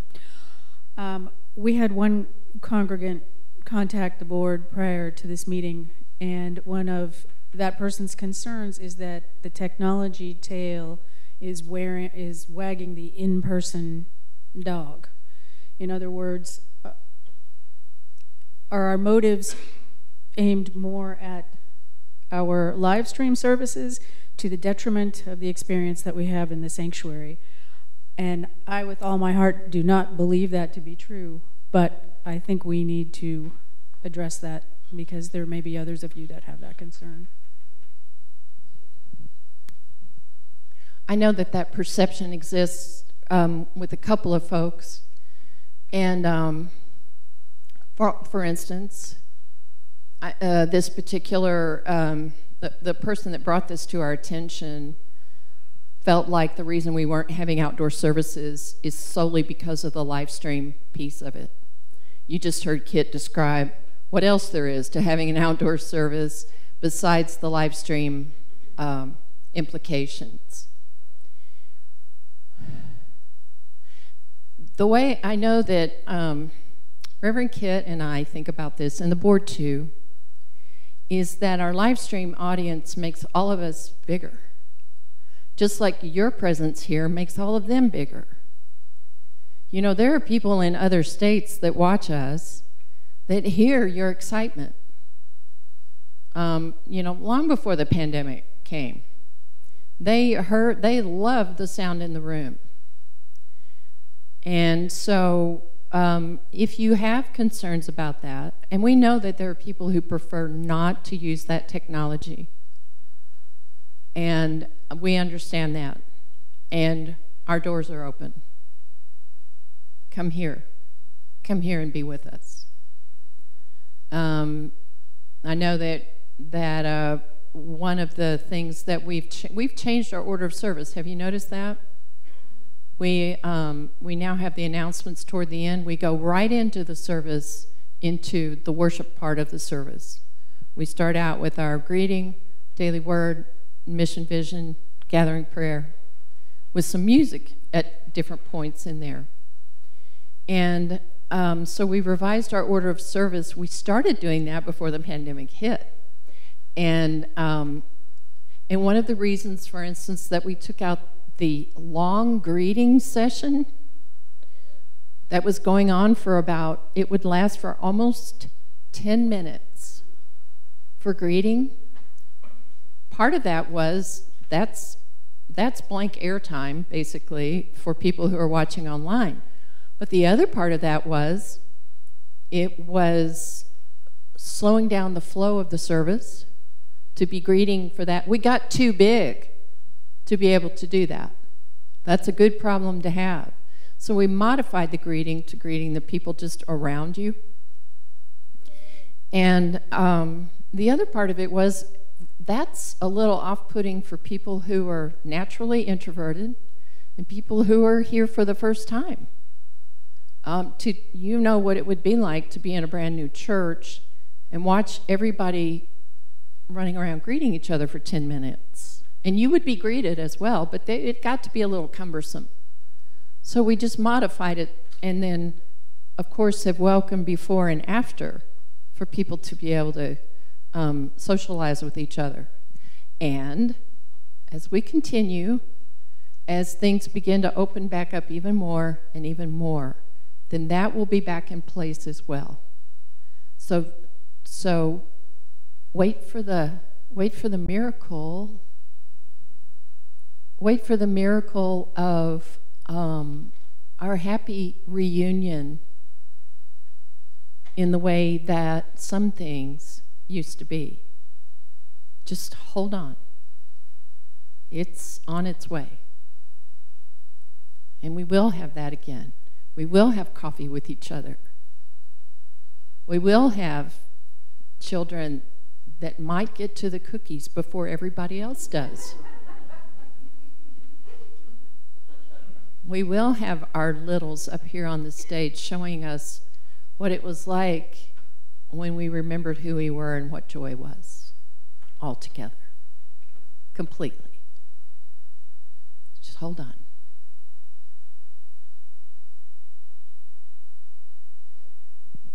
Shall we finish?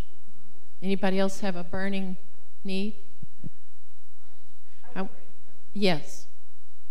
I think we have a lot to appreciate, a lot to be grateful for, and I think if we focus on those things, we'll get more of it. That is a great principle, Peggy. Gratitude begetting more things to be grateful for. That's what we teach, isn't it? So the book that I've been studying is called Crisis Contemplation, Healing the Wounded Village. And you may have heard me mention it on a Sunday. This is from the Center for Action and Contemplation, one of the writers there. Did I miss something? Oh, and then you did. Okay, it's your turn, John. I just want to share these words with you again before we go. At the center of every crisis, there is an inner space so deep, so beckoning, so suddenly and daringly vast that it feels like a universe, feels like God. When the unthinkable happens and does not relent, we fall through our hubris toward the inner flow, an abiding and rebirthing darkness that feels like home.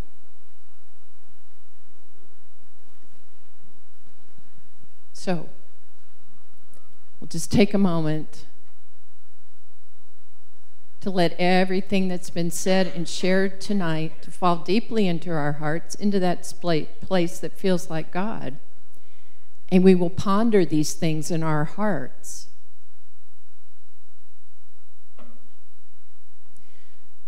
And of all the seeds that have been planted this night, surely the rain that literally falls upon us right now will give birth to some sprouts.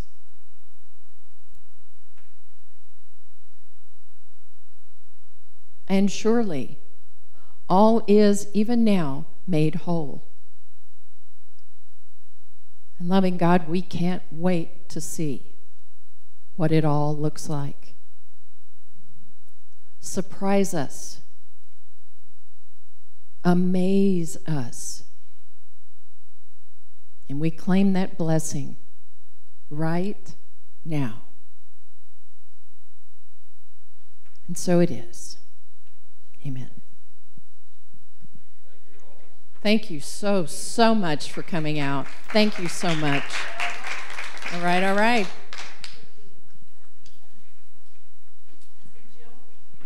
Uh-huh. Excuse me? Oh, here are your, for those of you that are online, here are the email addresses. Please don't hesitate to send emails to these addresses here on your screen.